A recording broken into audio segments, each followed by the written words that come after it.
ನಮಸ್ಕಾರ ವೀಕ್ಷಕರೇ, ಕೇವಲ ಗ್ಯಾರಂಟಿಯ ಆಧಾರದ ಮೇಲೆ ಅಧಿಕಾರವನ್ನು ಹಿಡಿದು 2.5 ವರ್ಷಗಳನ್ನು ಪೂರೈಸಿರುವಂಥ ಕಾಂಗ್ರೆಸ್ ಸರ್ಕಾರ 2028ಕ್ಕೆ ಅಧಿಕಾರಕ್ಕೆ ಬರುತ್ತಾ? ಡಿ.ಕೆ. ಶಿವಕುಮಾರ್ ಅವ್ರನ್ನ ಕೇಳಿದ್ರೆ 2028ಕ್ಕೂ ವಿಧಾನಸೌಧದ ಮುಂದೆ ನಮ್ಮದೇ ಪ್ರಮಾಣ ವಚನ ಅಂತಾರೆ. ಆದರೆ BJP ಮತ್ತು JDS ಮೈತ್ರಿಯನ್ನು ಗಮನಿಸಿದಾಗ ಕಾಂಗ್ರೆಸ್ಗೆ ಇರುವಷ್ಟು ವಿಶ್ವಾಸ ಇದೆಯಾ ಇಲ್ವಾ ಗೊತ್ತಾಗ್ತಾ ಇಲ್ಲ. JDS ಅಲ್ಲಿ ಮಾತ್ರ ಘಂಟಾಘೋಷವಾಗಿ ಕೇಳಿ ಬರ್ತಿರೋದು ಒಂದೇ ಮಾತು, ಕುಮಾರಣ್ಣ ಅವ್ರನ್ನ 2028ಕ್ಕೆ ಮುಖ್ಯಮಂತ್ರಿ ಮಾಡ್ತೀವಿ ಅಂತ. JDSನಲ್ಲಿ ಇರುವಂತಹ ಜೋಶ್, JDSನಲ್ಲಿ ಇರುವಂತಹ ಹುರುಪು BJPಲಿ ಇಲ್ಲ. ಕಾರಣ ನಾಯಕತ್ವದ ಗೊಂದಲ, ಪಕ್ಷದಲ್ಲಿರುವಂಥ ಸಾಕಷ್ಟು ಸಮಸ್ಯೆಗಳು, ಭಿನ್ನಮತಗಳು. ಈಶ್ವರಪ್ಪ ಅವರಿಂದ ಶುರು ಮಾಡೋಣ. ಈಶ್ವರಪ್ಪ, KS ಈಶ್ವರಪ್ಪ ಅವರು BJPಗಾಗಿ ಏನು ಮಾಡಲೇ ಇಲ್ವಾ? ಜನ ಉತ್ತರ ಕೊಡಬೇಕು ಕಾಮೆಂಟ್ ಮೂಲಕ. BJPಯ ಕಾರ್ಯಕರ್ತರು ಉತ್ತರ ಕೊಡಬೇಕು ಕಾಮೆಂಟ್ ಮೂಲಕ. ಕೇವಲ ಯಡಿಯೂರಪ್ಪ ಮತ್ತು ಯಡಿಯೂರಪ್ಪ ಕುಟುಂಬಕ್ಕೆ ಮಾತ್ರ BJP ಸೀಮಿತವಾಯ್ತಾ? ಜನ ಕಾಮೆಂಟ್ ಮೂಲಕ ತಿಳಿಸ್ಬೇಕು. ಈಶ್ವರಪ್ಪ ನನಗೆ ಟಿಕೆಟ್ ಕೊಡಿ ಅನ್ನಲಿಲ್ಲ, ನನ್ನ ಮಗಂಗೆ ಒಂದು ಟಿಕೆಟ್ ಕೊಡಿ ಅಂದರು, ಅದು ಸಿಗಲಿಲ್ಲ. ಈಶ್ವರಪ್ಪ ಸದ್ಯ BJPಯಲ್ಲಿ ಇಲ್ಲ. ಯತ್ನಾಳ್ BJPಗೆ ಪಾಸಿಟಿವಾ ನೆಗೆಟಿವಾ? ಬಸನಗೌಡ ಪಾಟೀಲ್ ಯತ್ನಾಳ್ ಎನ್ನುವಂತಹ ಫೈರ್ ಬ್ರ್ಯಾಂಡ್ BJPಗೆ ಅತಿ ದೊಡ್ಡ ಶಕ್ತಿ. ಆದರೆ ಯಡಿಯೂರಪ್ಪ ಕುಟುಂಬಕ್ಕಲ್ಲ. BS ಯಡಿಯೂರಪ್ಪ ಕುಟುಂಬ ಅವರನ್ನು ಅವರು ವಿರೋಧಿಸ್ತಾ ಬಂದರು.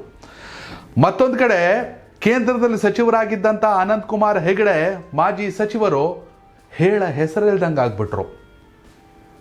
ಇವೆಲ್ಲವನ್ನು ನೋಡಿದಾಗ ಸದ್ಯ ರಾಜ್ಯ BJPಯಲ್ಲಿರುವಂತಹ BJP ರಾಜ್ಯಾಧ್ಯಕ್ಷ BY ವಿಜಯೇಂದ್ರ ಹಾಗೆ ವಿರೋಧ ಪಕ್ಷದ ನಾಯಕ R ಅಶೋಕ್ ಸಮರ್ಥವಾಗಿ 2028ಕ್ಕೆ ಪಕ್ಷವನ್ನು ಮುನ್ನಡೆಯಲ್ಲಿ ತೆಗೆದುಕೊಂಡು ಹೋಗಿ ಪಕ್ಷವನ್ನು ಅಧಿಕಾರಕ್ಕೆ ತರುವಂಥ ಸಾಮರ್ಥ್ಯ ಇದೆಯಾ? ಖಂಡಿತವಾಗ್ಲೂ ಇರ್ಬೋದು. ಆದರೆ ಎಲ್ಲರೂ ಅವರಿಗೆ ಸಾಥ್ ಕೊಟ್ಟರೆ ಮಾತ್ರ. ಇಂಥದ್ದೊಂದು ಸಮಸ್ಯೆ ರಾಜ್ಯ BJPಯನ್ನು ಕಾಡ್ತಾ ಇದೆ. ಅದೇ ಕಾರಣ ಕೇಳ್ತಿರೋದು, ರಾಜ್ಯ BJPಗೆ ಯಾರು ಹಿತವರು ಅಂತ. ವಿಜೇಂದ್ರ ನಾಯಕತ್ವನೇ ಮುಂದುವರಿಬೇಕಾ? ಖಂಡಿತವಾಗ್ಲೂ ಹೈಕಮಾಂಡ್ ಡಿಸೈಡ್ ಮಾಡುತ್ತೆ. 6 ವರ್ಷಕ್ಕೆ ಇರಬೇಕು ಪ್ರತಿಪಕ್ಷ ನಾಯಕರ ಸ್ಥಾನದಲ್ಲಿ, ಹೈಕಮಾಂಡ್ ಡಿಸೈಡ್ ಮಾಡುತ್ತೆ. ಹೈಕಮಾಂಡ್ ಡಿಸೈಡ್ ಮಾಡುತ್ತೋ ಇಲ್ವೋ, ಆದರೆ ಎಲ್ಲರನ್ನ ಒಪ್ಪಿಸ್ಕೊಂಡು ಹೋಗುವಂಥ ಅನಿವಾರ್ಯತೆ BJPಗಿದೆ. BJPಲಿ ಸಾಕಷ್ಟು ಸಮಸ್ಯೆಗಳಿದೆ. BJPಗೆ ಈಶ್ವರಪ್ಪ ಬೇಕು, BJPಗೆ ಅನಂತಕುಮಾರ್ ಹೆಗಡೆ ಬೇಕು, BJPಗೆ ಬಸನಗೌಡ ಪಾಟೀಲ್ ಯತ್ನಾಳ್ ಬೇಕು. ಇದು ಸದ್ಯ ಬೇಕಾಗಿರೋರ ಪರಿಸ್ಥಿತಿ. ಹಂಗನ್ಬಿಟ್ಟು ಅನಂತಕುಮಾರ್ ಹೆಗಡೆ ಅವರೇನು ಹೊರಗಡೆ ಇಲ್ಲ, ಆದರೂ ಆ್ಯಕ್ಟಿವ್ ಆಗಿಲ್ಲ. 2023ರ ವಿಧಾನಸಭೆ ಚುನಾವಣೆಯಲ್ಲಿ ಕೂಡ ಅವರು ಆ್ಯಕ್ಟಿವ್ ಆಗಿರಲಿಲ್ಲ. ಇಂಥ ಫೈರ್ ಬ್ರ್ಯಾಂಡ್ಗಳನ್ನು BJP ಬಿಟ್ಟು ಮುಂದೆ ಸಾಗಿದ್ರೆ, BJP ಅಂದ್ರೆ ಏನ್ರಿ? ಹಿಂದುತ್ವ. BJP ಅಂದ್ರೆ ಏನ್ರಿ? ಸಂಘಟನೆ. BJP ಅಂದ್ರೆ ಏನ್ರಿ? RSS, ಹಿಂದೂ ರಾಷ್ಟ್ರ. ಅವ್ರಿಗಿರೋದು ಇಷ್ಟೇ ಅಜೆಂಡಾ. ಇಷ್ಟು ಅಜೆಂಡಾನ ಮಾಡೋಕ್ಕೋಸ್ಕರ ಅದ್ರ ಬಗ್ಗೆ ಮಾತಾಡೋರೇ ಇಲ್ಲ ಅಂದಮೇಲೆ ಆ ಪಕ್ಷಕ್ಕೆ ಎಲ್ಲಿದೆ ಬೆಲೆ? ಇದು ಜನ ಕೇಳ್ತಿರುವಂಥ ಪ್ರಶ್ನೆ. ಖಂಡಿತವಾಗಲೂ BJPಯ ತತ್ವ ಸಿದ್ಧಾಂತಗಳನ್ನು ಗೌರವಿಸ್ತಾ ನಾನು ಹೇಳ್ತಿರುವಂಥದ್ದು, ಜಗದೀಶ್ ಶೆಟ್ಟರ್ಗೂ ಅನ್ಯಾಯ ಆಗೋಯ್ತು BJPಲಿ. BJP ಬಿಟ್ಟೋದ್ಮೇಲೆ ಜಗದೀಶ್ ಶೆಟ್ಟರ್ ಬೆಲೆ ಗೊತ್ತಾಯಿತು. ಆಮೇಲೆ ಕರ್ಕೊಬಂದವ್ರನ್ನ ಸಂಸದರು ಮಾಡಿದ್ರು. ಆಮೇಲೆ ಅವ್ರಿಗೀಗ ರಾಜ್ಯಕ್ಕೆ ಬ್ರಿಡ್ಜ್ ಆಗೋರೆ, ರಾಜ್ಯ BJP ಸಮಸ್ಯೆಗಳನ್ನ ಬಗೆಹರಿಸೋಕ್ಕೆ. ಈಶ್ವರಪ್ಪ ಅವ್ರಿಗೆ ಅನ್ಯಾಯ ಆಗೋಯ್ತು, ಪ್ರತಾಪ್ ಸಿಂಹಗೆ ಅನ್ಯಾಯ ಆಗೋಯ್ತು.